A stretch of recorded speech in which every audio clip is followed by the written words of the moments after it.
بسم الله الرحمن الرحیم. اعوذ بالله من الشیطان الرجیم. عرض سلام و ادب و احترام دارم خدمت یکایک شما بینندگان عزیز و محترم.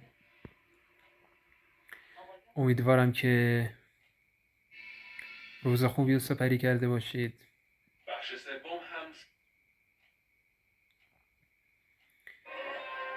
و همینطور تبریک میگم سال نو میلادی رو به تمام مسیحیان عزیز.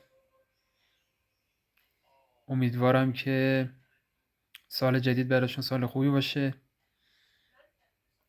و همچنین تبریک میگم تولد پیامبر بزرگمون حضرت عیسی مسیح رو. عزیزان، در مورد مسائل اخیر میخواستم یه صحبتی بکنم.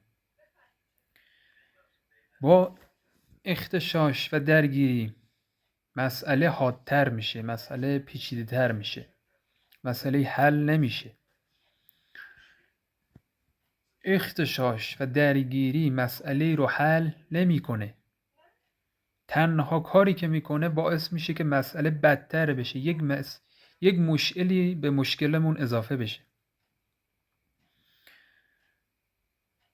ما میتونیم اعتراض کنیم، اما من خودم یکی از کسایی بودم که چون من خودم در بطن مردمم، دقیقاً در بطن مردمم، از وجود مردمم،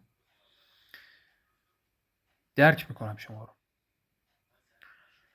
اینکه الان نرخ ارز که اینجور افزایشی شد، خودم احساس بدی داشتم، خیلی